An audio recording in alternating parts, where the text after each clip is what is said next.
itulah muncul pertama kali Daud jadi tenar di kalangan apa? Bani Israel. Wa atahu Allahul mulka wal hikmata. Maka Allah pun berikan kepada Daud kerajaan dan Allah berikan kepada Daud kenabian. Ada yang mengatakan setelah itu Talut pun menyerahkan kerajaannya kepada siapa?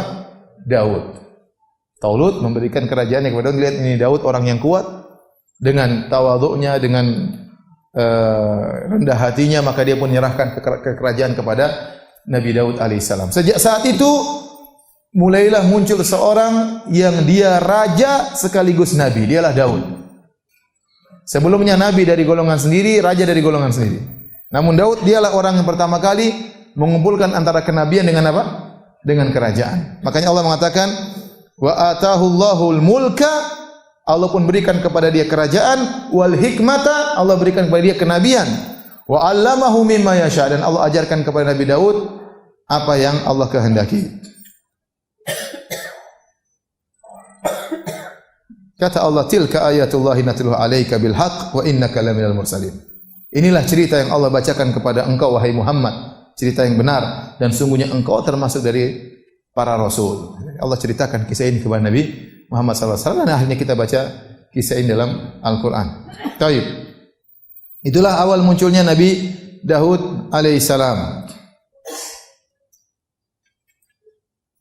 Nabi Daud alaihissalam diberikan banyak keistimewaan oleh Allah Subhanahu wa taala. Allah berfirman, "Wa laqad ataina Dawuda minna fadla."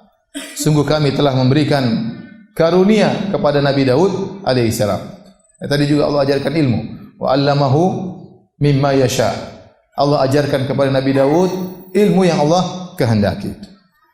Apa saja kelebihan Nabi Daud alaihissalam? Silakan buka surat Sad ayat 17.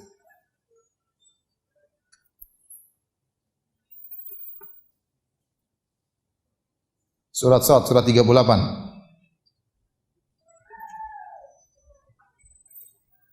Ayat 17. Jadi Allah berfirman di ayat 17, "Isbir ala ma yaqulun." Wahai Muhammad, sabarlah engkau atas apa yang mereka ucapkan. Itu atas ejekan-ejekan kaum Quraisy, atas hinaan-hinaan kaum Quraisy, atas gangguan-gangguan orang Quraisy. Nabi SAW diganggu secara fisik dan juga diganggu secara mental. Gangguannya secara mental diantaranya dihina, dikatakan pendusta, dikatakan dukun, dikatakan orang gila, dikatakan penyihir, dikatakan tersihir, dikatakan orang yang keluar dari adat tradisi nenek moyangnya, dan banyak tuduhan-tuduhan kepada Nabi SAW. Dan Nabi SAW sedih tatkala dituduh dengan tuduhan yang tidak tersebut. Manusiawi. Orang yang mulia seperti Nabi SAW, orang yang jujur yang tadinya semua orang mengakui amanahnya Nabi, mengakui kejujuran Nabi SAW, sekarang berbalik dituduh sebagai orang yang tidak amanah, pendusta. Ini menjadikan Nabi bersedih. Ya. Makanya dalam ayat yang lain kata Allah, "Wa laqad na'lamu annaka yadhiqu sadruka bima yaqulun." Sungguh kami tahu bahwasanya perkataan mereka membuat dadamu sempit wahai Rasulullah SAW. Ya.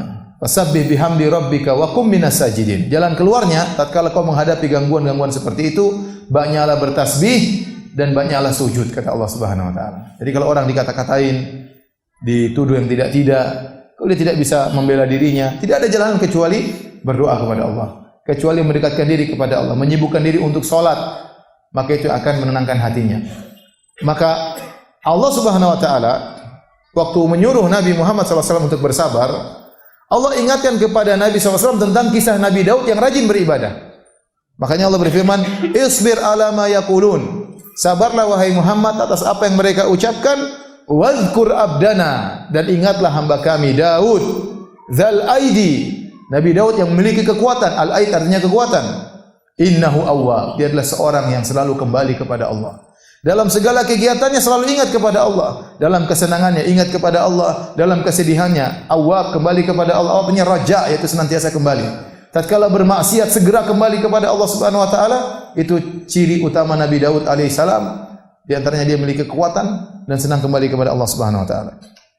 Allah berfirman, "Inna sakharnal jibala ma'ahu yusabbihna bil asyi wal isyraq." Kami tundukkan gunung-gunung untuk bertasbih bersama Nabi Daud alaihissalam. di waktu petang dan di waktu pagi hari. Jadi Nabi Daud kalau zikir pagi petang, gunung-gunung ikut zikir pagi petang sama Nabi Daud. Kita tidak tahu bagaimana gunung bertasbih, tapi Nabi Daud tahu. Kata Allah Subhanahu wa taala, "Wa in min syai'in illa yusabbihu bihamdihi, walakin la tafqahuna tasbihahum." Segala sesuatu bertasbih kepada Allah, tapi kalian tidak tahu bagaimana mereka bertasbih. Untuk Nabi Daud, Allah kasih tahu, gunung-gunung sedang bertasbih bersamamu. Begitu Nabi Daud zikir pagi petang, baca Zabur di pagi dan di petang hari, ternyata gunung-gunung ikut apa? Bertasbih. Masya Allah, bayangkan. Lagi bertasbih, terdengar suara gunung. Ini luar biasa. Bahkan kata Allah, "Wat-tayra mahsyuratan." Demikian juga burung-burung datang. Nabi Daud kalau berzikir pagi petang, burung-burung datang kepada dia berkumpul, ikut zikir pagi petang. Kalau Nabi Daud baca Zabur, burung-burung pun datang, ikut mendengarkan bacaan Nabi Daud alaihissalam. Ada yang mengatakan karena saking indahnya suara Nabi Daud alaihissalam. Tapi intinya dia mendengar gunung-gunung bertasbih, dan dia mendengar juga burung-burung bertasbih. Kullun lahu awwab, semuanya kembali kepada Allah. Ini ada dua tafsir, ada yang mengatakan gunung-gunung tersebut dan burung-burung tersebut semuanya kembali kepada Allah, taat kepada Allah. Ada yang mengatakan kullun lahu awwab, yaitu gunung-gunung dan burung-burung tersebut mengikuti tasbihnya Nabi Daud alaihissalam. Nabi Daud bertasbih, mereka juga bertasbih. Kata Allah Subhanahu wa taala, wa syaddadna mulkahu wa atainal hikmata wa faslal khitab. Dan kami kokohkan kerajaannya, diberi pasukan yang banyak, diberi kekuatan oleh Allah Subhanahu wa taala.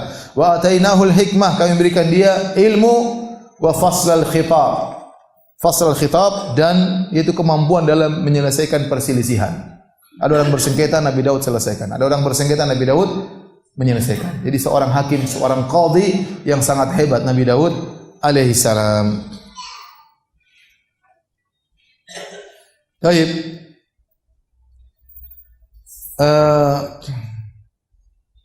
Di antara keistimewaan Nabi Daud alaihissalam, Allah Subhanahu wa taala berfirman, "Wa laqad ataina Dawuda minna fadla." Sungguh kami telah berikan karunia kepada Nabi Daud. Ya jibalu awwi bima'ahu wat-tayr. Wahai gunung-gunung, kata Allah, wahai burung-burung, bertasbihlah bersama Nabi Daud. Wa alanna lahul hadid, dan kami jadikan besi itu menjadi lunak bagi Nabi Daud alaihissalam. Sebagian ahli tafsir mengatakan Nabi Daud di antara mukjizat yang dia miliki, dia kalau pegang besi jadi lembek, tidak perlu dibakar, tidak perlu dipanaskan. Dia pegang jadi seperti pegang kertas, seperti pegang kain. Ya, pegang besi, langsung besi tersebut tunduk kepada dia sehingga dia mudah membentuk macam-macam yang dia kehendaki. Itulah di antara keistimewaan Nabi Daud. Maka Allah mengatakan wa alanna lahul hadid, kami jadikan besi itu lunak bagi Nabi Daud alaihissalam. Ani'mal sabighatin wa qaddir fis sardi wa amalu salihah, inni bima ta'maluna basir. Buatlah baju besi yang besar dan ukurlah anyamannya. Dia buat sangat gampang. Besi seakan-akan anyaman, bikin tikar, seperti mudah. Kenapa? Karena besi semua jadi lembut kalau sudah dipegang oleh Nabi Daud alaihissalam.